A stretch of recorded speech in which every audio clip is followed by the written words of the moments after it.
email. Hi guys and welcome. Welcome po ulit sa another episode ng The Seaman Vlogger. So guys, today is Saturday. So ibig sabihin, Saturday is Saturday vlog.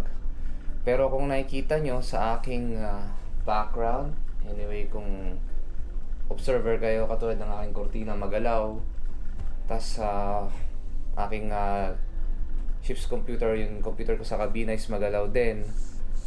We are passing Atlantic at medyo hindi maganda ang panahon, which is bad weather. So around 2 weeks or more, with the charter speed of 12 knots, makakatawid kami ng North Atlantic, from US to Europe or Europe to US. Then yun nga, panahon ng masasamang panahon dito sa North Atlantic, kaya yan, bad weather. Pero luckily at ang maganda dito, lagi kaming loaded condition, so hindi masyado maalog man, pero manageable naman. So ano nang nangyayari sa labas? Parang ganito. Ayan guys, so kung nakikita nyo, sumisilip ako ngayon sa aking porthole. Maski square yan, porthole pa rin ang tawag. So kung makikita nyo, Saturday vlog natin, medyo masama ang panahon. Yan, crossing Atlantic, North Atlantic, from Europe papunta ng US. So actually balikan lang kami dito, tawiran palagi eh. So this is the second time na galing kaming Europe at papuntang US. So kung makikita nyo, parang ano yan, parang normal lang yan. Pero pag nandun ka sa labas, napakalakas ng hangin yan. Tapos yun nga, yung rolling ng barko ay medyo masakit sa ulo, yung parang pigil na biglang mag-roll tas pigil. Yan, so tignan nyo yung aking kortina, diba? So gumagalaw, so ibig sabihin nag-rolling. Tapos usually pag hapon, mga ganitong oras, nag-workout ako. Kaya lang ang problema, dalawa lang ang patutunguhan ko: sprain, broken bones. Pag nasa gym ako, kasi gumagalaw ang barko ng medyo wild. At syempre pag nadisgrasya tayo niyan, uwi tayo, nagtatrabaho tayo para sa pamilya, tapos maaga tayo makakauwi. So minsan, skip workout kailangan basta pag bad weather. So gawa lang tayo ng vlogs, di ba? Tama ba? So ayan guys, nakita nyo kung gaano kasama ang panahon sa labas. So yun nga, sabi ko nga mukha lang kalmado yan, pero pag nasa labas ka, liliparin ka niyan. So ang ating vlog for today, which is vlog Saturday, is gaano kahirap maging seaman. So what we're waiting for, let's begin.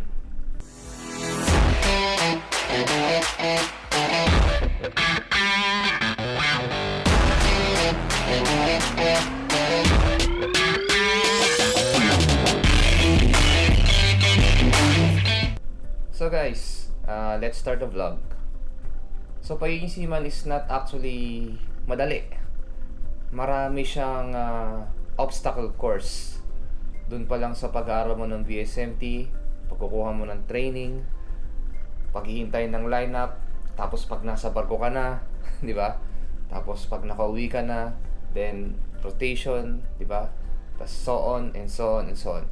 So today, or para sa vlog na to, hinimay-himay ko yon. So bibigyan ko na kayo ng idea kung gaano kahirap nga maging seaman. Pero syempre, it's up to you kung ayaw nyo ng hirap, di ba? Sabi nga ng Marines ano ba sabi ng Marines? Teka. Ang alam ko lang security guard data, ang tandaan ko yung parang no ID, no enter. Ayun yun, sa Marines yung no guts, no glory ba yun? Tama ba? Please comment below kung tama ba yung sinabi ko. Nakalimutan ko na eh. So yun nga lahat naman ng trabaho mahirap, di ba? Pero it depends na lang sa'yo kung manageable sa'yo. At even though maski mahirap is nag-e-enjoy ka. So guys, meron akong 10 rason kung bakit ba mahirap maging seaman. So, unahin natin ang number 1. Number 1 is training documents.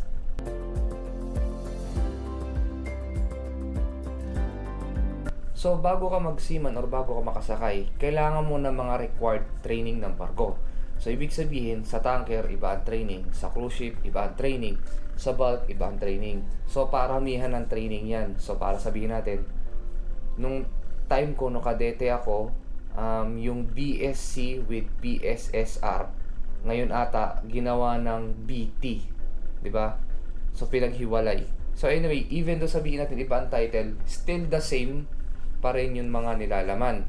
So, nandyan yung mga tatalong ka sa swimming pool, mag-row ka ng life jacket, o kaya may mga more on na specific katulad ng SSO, Ship Security Officer, ganyan mga training mga kailangan mo. Ngayon, kung halimbawa, ang pagkakaalam ko, yung mga hindi talaga nag-aral ng BSMT or BSMRE, meron ata kung gusto nilang pumasok sa sa cruise ship ata o sa passenger, parang meron ata yung rating course.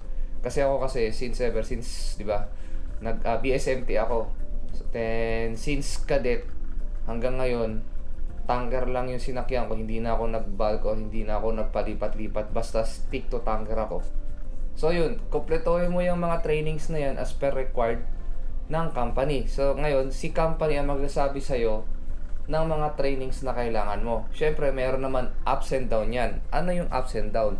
Ang up is minsan sagot ni company lahat ng training mo. Ang down naman, ikaw ang sasagot ng training mo. So sabihin mo, magkano ba ang isang training? Medyo may kamahalan lang. Pero yun nga lang, kailangan mo para makasakay ng barko, kaya kailangan mong mag-training.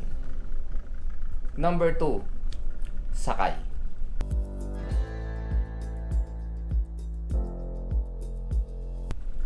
So, syempre, nakumpleto mo na yung documents mo, yung mga training mo na BSc with PSSR, o sabihin natin BT, MECA, MEFA, ano pa ba?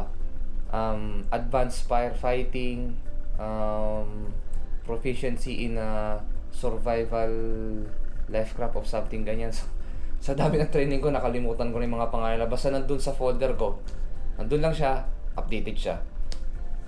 So ngayon, sakay naman ang inihintay mo. So sa as of now, medyo mahirap ang sakayan kasi nga pandemic. Pero ngayon, medyo nagiging okay na rin kasi meron na nga mga vaccine na katulad ngayon, di ba? Ang pagkakaalam ko dyan sa Marina ngayon, minamandatory na lahat ng seaman na pagbaba na within 90 days period bago sumakay, dapat meron ng injection. At thank you din sa sa government at saka sa party list ng seaman. Actually, yung party list ng seaman, yung Marino party list, ang nag-offer niyan or nag-open niyan sa government natin na magkaroon ng vaccine or i-prioritize ang mga seaman sa vaccine. So ngayon may nagsasabing negosyo na naman daw ng quarantine yan. Hindi po totoo yun. Libre po yan. So lahat ng vaccine ngayon sa COVID is libre. Walang bayad. So hindi ginawang negosyo. At sana siguro kung may vaccine na pag uwi, wala na sanang yung 10 to 14 days quarantine. Medyo matagal yun eh. I mean, masarap naman sa hotel ka doon, kaya lang syempre, mas maganda kung nandun ka sa pamilya mo, di ba? So ayun, balik tayo sa sakay. So, usually pag wala ka experience, napakahirap talaga ang sakayan. Pila-pila pa, tapos meron pa yung iba nasisingit, di ba? Yung mga backer system. Which is ako hindi ako pabor sa backer. Bakit nga ba? Hanapin nyo na lang dyan. Marami akong tips and tricks about dyan sa mga backer na yan. Nakalimutan ko lang kung anong episode dahil I think nasa episode 180 na ata ako. Sobrang dami ng vlog na ginawa ko. Nakalimutan ko na rin yung saktong episode sa mga pinagsasabi ko. Normal na mag-utility ka. Usually sa akin, nag-utility din ako 6 months. So which is advantage ko rin dahil at least kilala mo yung mga sa taga-opisina, tas alam mo rin yung mga pwede mong puntahan katulad ng embassy, tas yung dati hindi pa Marina kasi sa time ko PRC pa kami. Yung mga iba-ibang documents pupuntahan mo. So at least pag once na ikaw na yung maglalakad sa sarili mo, hindi ka na magtatanong. Alam mo na, diretso na, di ba? Direct ka na. So ngayon sasakay, konting tiyaga lang, di ba? Especially sa mga no-experience. Pero pag once na nakasakay ka naman, okay na. I mean, hindi na ganun katagal ang line-up ng sakayan. Pero may iba kasi na iiwasan nyo. Ito yung tinatawag na pooling.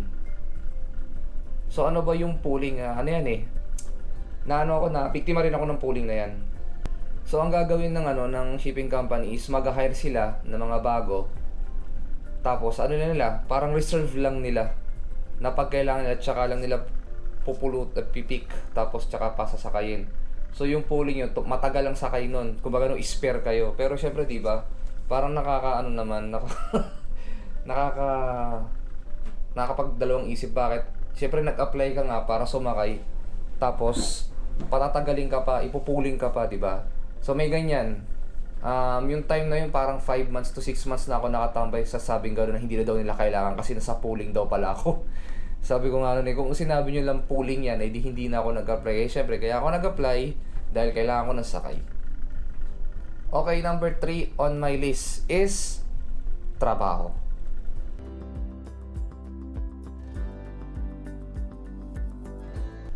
So sa barko, kanya-kanyang trabaho yan. Di ba? Katulad dito sa tanker. May deck at saka engine. So kung anong trabaho ni engine, trabaho ni engine. Kung anong trabaho ni deck, trabaho ni deck. Tapos by position din yan. Trabaho ni kapitan, trabaho ni chief mate, trabaho ng opisyal, junior officer, trabaho ng deck rating, bossen, pumpman, AB at OS, and especially sa galley department.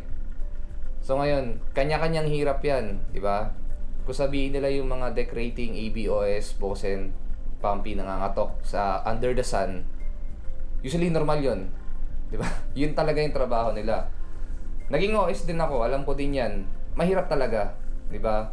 May time pa nga na nagbabaldeho kami umuulan.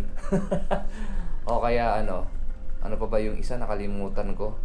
Pinapasok kami sa tangke ni chief mate. Even though sabihin mo yung 20% yung LEL ng gas. Sakit sa mata, tapos ang hirap huminga. Pinapasok kami, pero pag siya papasok, dapat 0 LEL. Ewan ko kung nasan yung tao na yun. O ano ko nun, kadete, tapos naging OS ako, siya naging kasama ko. So yun, sa makina, isipin nyo, mahirap din doon. Kasi kung gaano kainit sa kubyerta, mas mainit sa kanila. Kung gaano kalamig at nagyayelo sa amin, mas malamig sa kanila. Diba? Kaya nga lang, syempre, sabi ko nga, it depends on your job position. Kung ano yung trabaho mo sa barko. Katulad sa gali, kung ano sila, kung ang in charge naman nila is pagkain, di ba? Kung maghiwa sila maghapon ng patatas dyan, maghiwa sila. Sa amin naman, deck, yan katok, chipping, tapos baldeho, tapos pag-operation, yan, mooring operation, anchoring, yan, sa kapitan, re-receive ng email, tapos i-designate kung kanino nga ba email, katulad sa akin, di ba? Cargo plan, yan, cargo handling, cargo care, kay second mate, passage plan naman. Usually sa barko namin, 3 ang second mate eh. So yung isang second mate, cargo docs, parang third mate lang yung trabaho, di ba? Sumasahod ka na second mate, tas second mate ka pero trabaho mo third mate, bonus yun. Tas yung isa naman third mate, isa naman second mate, life saving at saka firefighting equipment maintenance. So di ba, trabahong third mate, sahod second mate, at second mate siya. Tapos yung isa yung literal na second mate talaga na passage planning. Pero even though yung dalawang second mate na yon ibang ginagawa, alam din nila yung ginagawa nung passage planning. Kasi usually ang passage planning talaga is for second mate. So even though sabihin mo, ang style kasi dito sa company namin, pag umuwi si passage plan second mate, ang papalit sa kanya either yung port docs or yung safety na second mate. Para yung sabihin mo yung familiarization, saglit na lang. Hindi ka tulad kunyari pag bago sampa, it will take time kasi para ma-synchronize siya dun sa trabaho niya para na maging mabilis siya. Okay guys, so number 4 in my list is gastos.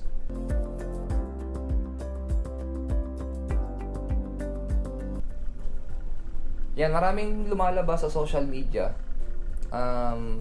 Nababasa ko lang, isa pinapadala ni Mrs. Pero hindi ko rin pinapansin.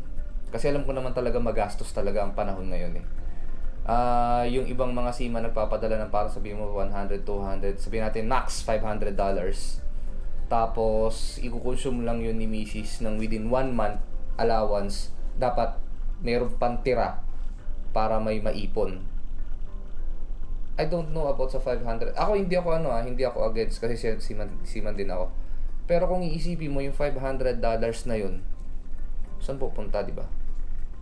I mean, okay, sa official, malaki yung sahod. Pero sa deck rating, syempre kailangan talaga maghigpit na sinturon. Pero syempre, depende din yun sa lifestyle ng isang tao. Pero halimbawa, di ba, $500. Or sabihin natin, kunyari, ang isang seaman, ang sahod niya is $1,000. So, yung $500, pinapadala niya, tapos $500, nasa kanya din. So, parang dual yung ipon. Pwede rin kaya lang minsan pwede, minsan hindi, di ba? So, maano mo lang, tuition fee ng bata, yung daily expenses, ang mahal na masyado. Di ba? Minsan hindi sumasabay Pero sa akin, hindi sa pagmamayabang, pero usually sa akin kasi, yung salary ko as chief officer, yung 98% full blast yun padala. Tapos, manage naman yun kasi meron ako tinatawag na Excel program na nandun yung draft ng computation monthly. Tapos, yun nga, hinihingi ko kay Mrs. kung ilan yung remaining ng ATM. So, pinapadala niya sa akin as screenshot. So, doon ko nalalaman yung, kung kunyari, kung kulang, sobra to o bakit kulang to, ganun na nangyayari. So, nalalaman ko yung exactly amount ng nagagastos, which is yung tinatawag yung dapat mag-ipon tapos magtipid ng konti, pero hindi naman yung magtipid na papatay mo na sarili mo, di ba? So, yun, gastos, sobrang hirap.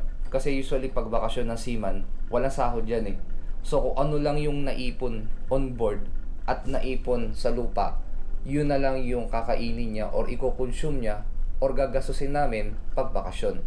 Kaya minsan yung halimbawa, padala lahat, di ba? Halimbawa lang ulit yung $1,000, yung $900 padala, tapos yung $100 na yun, allowance mo dito, syempre pagdating sa port, kailangan mong bumili ng mga chips, di ba? Kailangan bumili ng chocolate, yan, mga gawin mga laruan, tapos yung data, yung SIM card para sa internet namin, yan. Bibili din ako niyan para makapag-upload ng vlog. So yung 900 na yun, syempre kung sakaling may maipon ng konti, di ba? Ipunin. Kasi pag halimbawa, sabi mo yung 900 na yun, naubos yun at umuwi si seaman, wala na tira doon, nga. So ganyan kahirap ang seaman. Kaya talagang ipon-ipon din, di ba? Pag may time, sabihin natin minsan, katulad minsan ako, ganun din ako na wow, bili ako ng ganito. Wow, bili ako ng ganyan. Uy, bagong cellphone, bili ako ganyan. Pero in the long run, 'di ba? Parang kailangan ko ba talaga? Yeah, katulad ng cellphone ko, iPhone 8 pa rin ngayon, 'di ba? Sabi ko bibili ako ng 12 or Pro Max ba 'yon? So magkano 'yon? Nasa 80,000 ata or up. So iniisip ko na within that kind of 80,000 pesos sa cellphone, ano lang gagawin ko doon? 'Di ba? Usually Facebook lang, 'di ba? YouTube. 'Di ba? Okay, latest update ka nga, 'di ba? Pero after 6 months may bago na naman.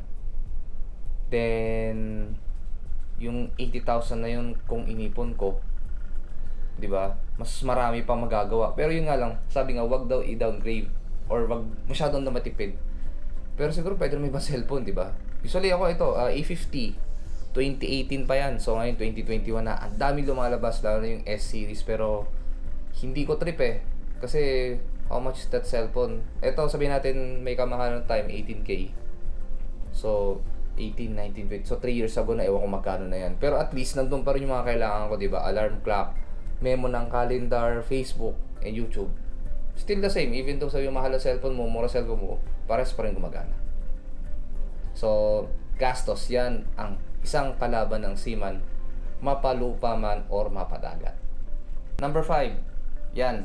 Hindi lang to sa barko nangyayari or problema. Sa ibang course din, diyan sa lupa din. Especially sa mga OFW, ito yung pinaka-worst na kalaban namin. Sea base na katulad ko or yung land base. Ito ang tinatawag na homesick.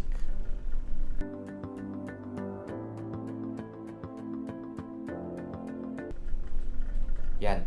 Sobrang hirap magka-homesick.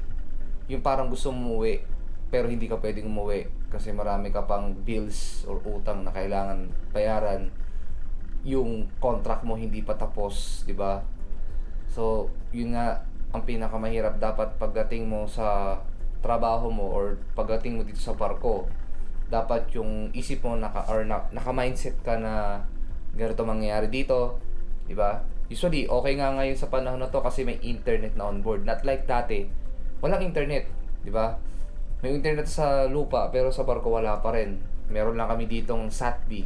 Yan, yung mga satellite phone na $1 or $3 per minute ang tawag. So nakakatawag lang kami ng maganda. Pag onshore, bibili kami SIM card. Magkano yun? Sabihin mo yung $10 mo, nasa 1 hour non-stop na usapan. Yan. Yan ang mga dating communication namin sa barko. Pero buti na lang ngayon, may internet kahit paano. Masisabihin mo yung allowance namin dito on board is 2 gig. Di ba? Tipid-tipirin mo lang hanggang makakabot ng isang buwan yan. Okay na rin, di ba? PM lang. Di ba? Kamusta. So, ganyan na nangyayari ngayon sa barko. So, sa homesick, basta ang payo ko lang, yun nga, mindset na ganito mangyayari dito. At kayanin mo yung trabaho mo kasi pinasok mo yan, di ba? Yan ang course natin. So, normal sa atin talagang malayo sa pamilya. Na-experience ko yung homesick na yan at talagang napakahirap. Siguro nagtagal siya ng 1 month bago ko naka-recover. So, okay naman kahit papaano. Yung misis ko na rin nagsabi na, homesick ka dyan, tagal-tagal mo nagbabarko. Sabi ko, hindi ko alam ba't nagaganito eh. O, sige, kaya mo yan. Basta, tiis-tiis lang, ganyan talagang trabaho mo eh. Kung dito ka naman sa lupa magtatrabaho, hindi naman kaya nung sahod mo dyan sa barko, yung sahod sa lupa. Diba? So, yun lang, ganun lang, tiis lang. At syempre, yan ang tinapos mo, hindi i-consume mo, diba? I mean, pag sabihin, yan ang trabaho, yan ang tinapos mo, yan ang yung gawin. Number 6, ito yung kaya lumilipat-lipat ako ng company, ayoko to eh. Discrimination.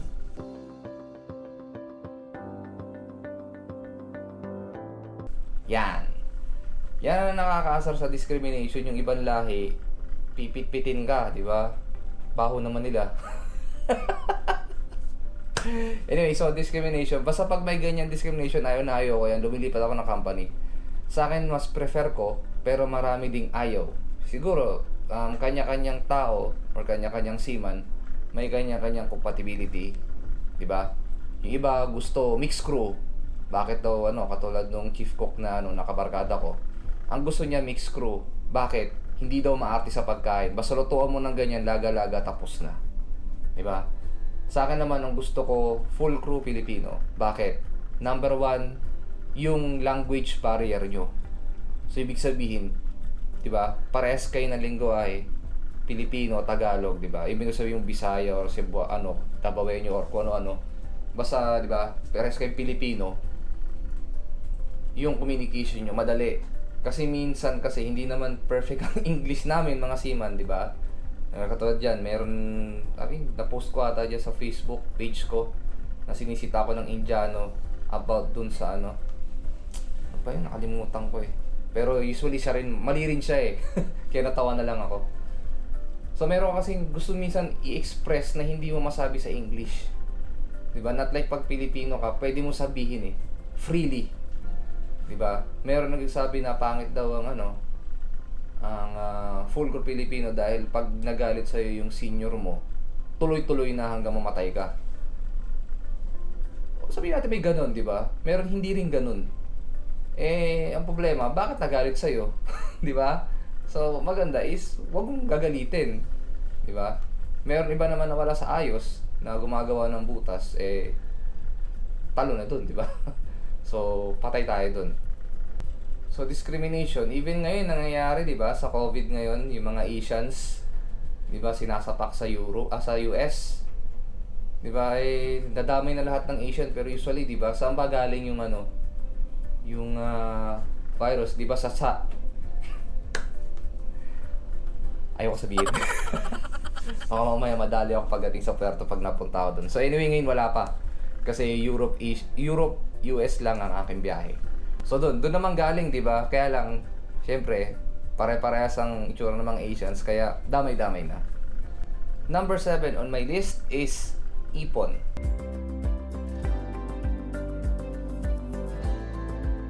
Yan, kapartner yan ng gastos. So pag masyado ka maggastos, wala kang ipon. So yun nga, pwede ka naman magtipid, 'di ba? Pero wag mo naman masyadong patayin ang sarili mo, 'di ba? Yung tama lang. 'Di ba? So, ipon. Kailangan namin mag-ipon on board pa lang habang nasa barko Dahil pag baba namin, wala kaming sahod, yun din yung kinukusyum namin. 'Di ba? Mahirap din yung maraming loan. Yan, yung kunyari, uy, bili ako ng kotse, uy, bili ako bahay. Yan, so ngayon, yung para pag nasa barko ka ngayon, lahat ng 'di ba, lahat ng gas, ipon mo o lahat ng sahod mo napupunta kagad doon. Tapos katulad nga ngayon, nagkaroon ng pandemic, 'di ba? Yan, ang daming nahatak na kotse, ang daming nakuhang bahay kasi nga walang sakay, 'di ba? So ang hirap, kaya ako medyo takot ako sa mga loan na yan. Kaya pag kung sakali mag-loan ako, sisiguraduhin ko na meron akong buffer na 1 year, 'di ba, para mabayaran, para maski sabihin mo isang taon ako hindi sumakay, nababayaran ko siya. So ganyan ako mag-isip. Usually loan hindi ako masyado. Basta kung kailangan lang talaga at kung meron talagang pambayad, 'di ba? Katulad sabi ko nga, 1 year buffer meron ako. Gugo ako sa loan na yan. Tapos isipin ko rin syempre kung gaano katagal kasi okay, matagal nga, affordable yung payments monthly. Kaya lang kung titignan mo naman yung interest, dumoble na dun sa cash price niya. Pero what to do, 'di ba? Hindi naman tayo mayayaman na tao, mahirap lang tayo. So ang kaya lang natin is yung mga affordable payments. Okay, number 8 on my list is pamilya.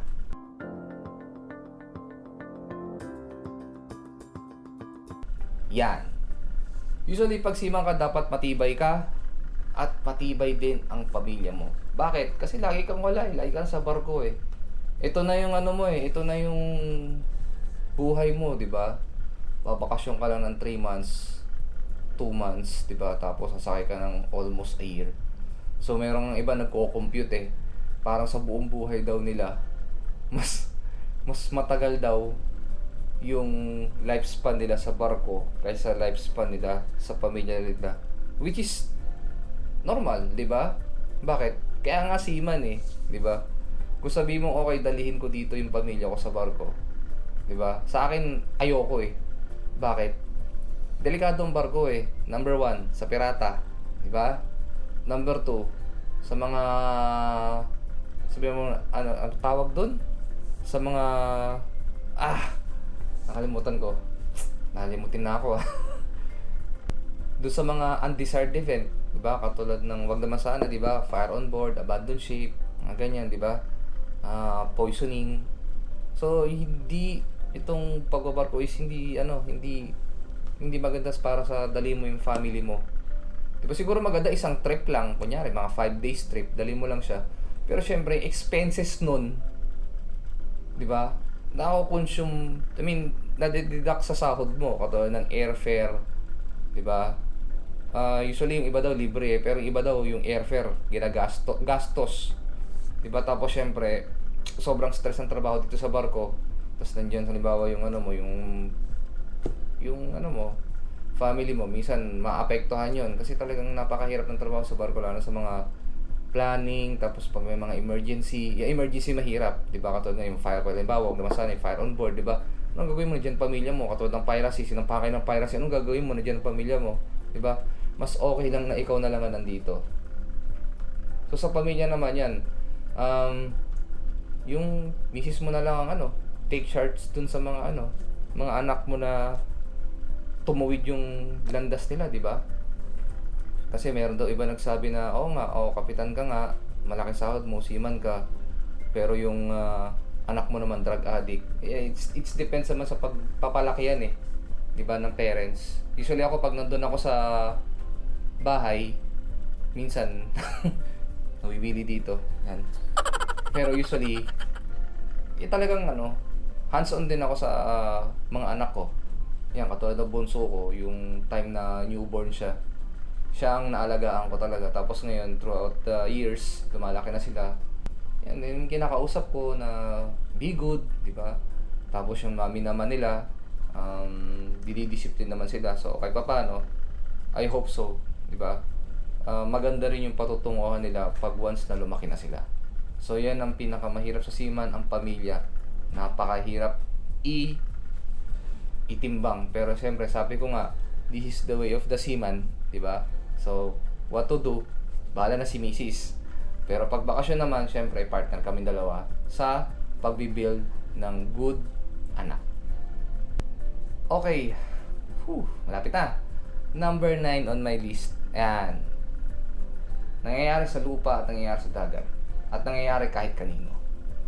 Tukso.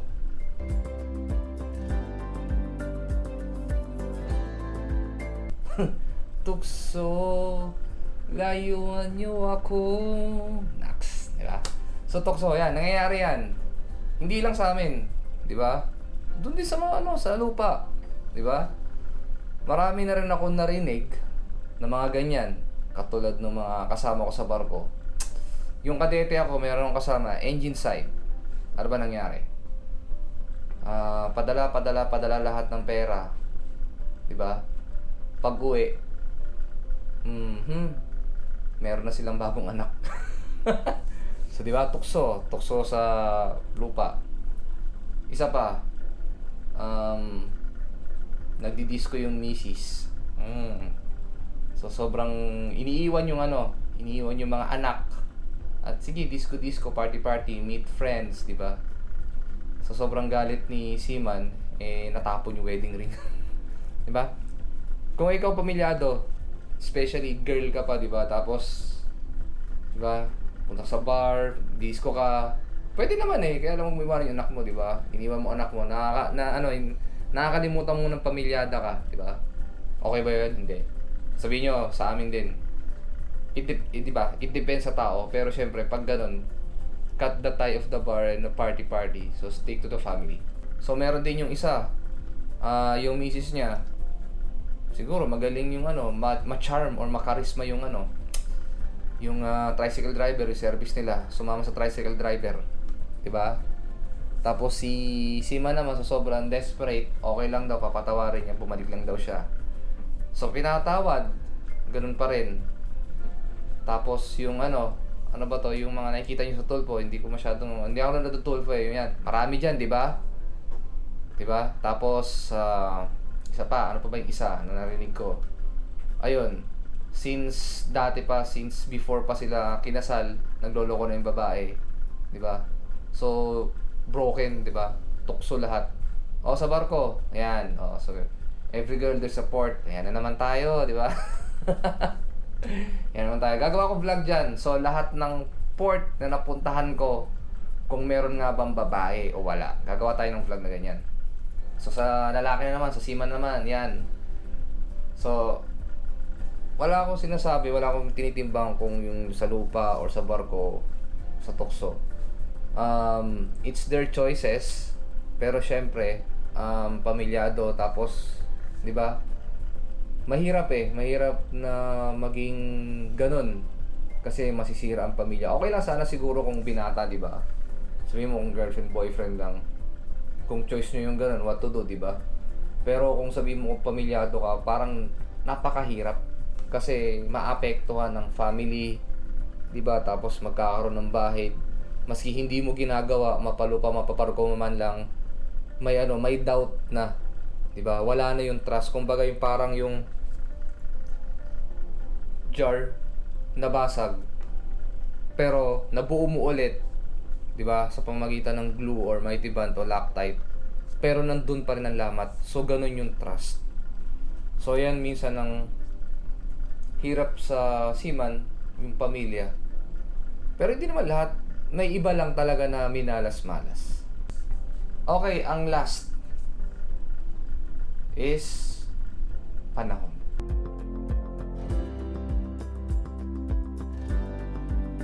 Yan, nasabi ko yan yung kanina, di ba? Na mas matagal pa yung lifespan or yung life namin sa barko kaysa sa family, which is talagang normal. So, accept it na lang kasi seaman ka di ba? Kung ayaw mo ng gano'n, edi magnegosyo ka na lang. Yan, maraming lumalabas sa Facebook ngayon ng mga kabaro natin na nagbibenta ng books. Pero hindi ako against pero isipin mo syempre, diskarte rin nila yun So, ayaw nila magbarko, magbibenta sila ngayon ng libro na about sa negosyo, ganyan, di ba? Na-research din nila, which is okay naman nila magbarko, di ba? So ngayon, natutulungan mo siya na hindi magbarko dahil bumibili ka ng libro niya. So ngayon, ikaw naman, syempre, usually malabas lang yan dito sa... Mahirap kasi, di ba? Mahirap talaga maging seaman Doon pala sa yung trabaho, ang hirap-hirap. tas ang alon ng hirap-hirap, di ba? Tas may discrimination ba? Talagang iisipin mo magnegosyo na lang, di ba? Usually ako minsan naisip ko rin yun negosyo. Pero syempre, mas gusto ko pa rin sumakay. Kumbaga sakay ako, may negosyo ako. Hindi lang puro negosyo kasi pag once na nawala yung negosyo, 'di ba? Nawala ka ng puno sa negosyo. Paano na? Sasakay ka ulit. Problema yung mga trainings, documents mo, pasok na. So ulitin mo na naman yung gastos na naman 'yon, 'di ba? Kaya sa akin, during on board ako, nagnenegosyo ako. Usually gusto ko ngang ibalik yung yung negosyo ko hindi ko lang kasi dati na-maintain dahil pag on board ako, si Mrs. kasi buntis. So hindi niya maalagaan. So ngayon, parang pwede ko nang ibalik. Usually meron ng Shopee at saka Lazada. So mas madali na sa kanya pag on board ako. Pero pag syempre, pag nandun ako, manageable 'yan. Para yung syempre yung panahon natin na from mas matagal sa barko, meron din sa sa pamilya. Pero hindi ko rin sinabi na hindi na babarko. Halimbawa, from 3 months vacation, pwede mong gawing 6 months, di ba? Kasi, kumbaga pag may negosyo ka, may pumapasok ng kaunti, di ba? Hindi lahat ubos So, ibig sabihin, yung naipon mo sa barko, hindi lahat nauubos yun. Kasi mayroon din pumapasok ng kaunti. So, yun. Ganun ang maganda para yung panahon mo. Tapos, meron pa nga, di ba, yung mga parang memes sa Facebook na yung anak na babae since bata hanggang sa paglaki, lagi nakatingin sa shore yung barko, di ba? Which is true. Pero syempre, kung ako tatanungin, bakit ko ginagawa to, di ba? Para sa pamilya ko. Para maganda yung buhay nila, di ba? Nakapagpadala ako ng medyo malaki-laking pera, di ba? Yung sabihin natin yung mga hindi ko naranasan, pwede kong iparanas sa anak ko, katulad nung halimbawa, nung naka-aircon sila, di ba? Dati naman wala namang aircon kasi syempre hindi naman tayo ganun kayaman Ano lang tayo, nakatira lang tayo sa squatter dati. So syempre, mga anak ko naka-aircon pag natutulog, di ba?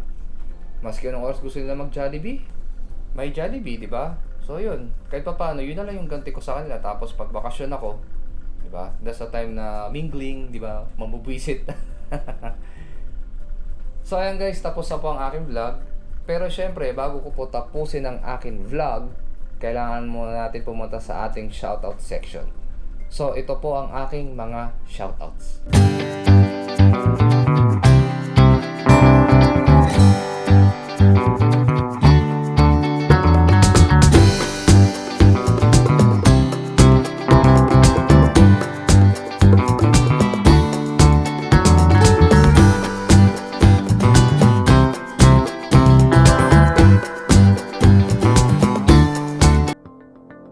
Ayan guys, so if you like this vlog, kindly like and subscribe to my Facebook page, YouTube channel, and of course, TikTok.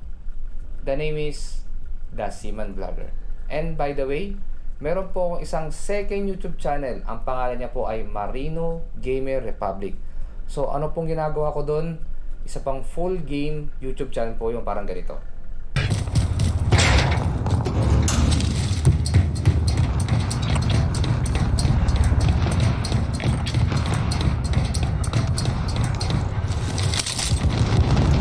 It was at this moment that he knew. He fucked up.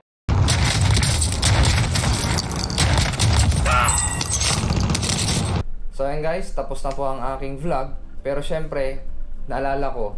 So lahat ng gusto ng shoutout, kindly comment below. Tapos pag gumawa ako ng bagong vlog, i-post po natin yan or babasahin or ilalagay natin dyan. Yan, dyan. So guys, thank you very much. See you on my next vlog.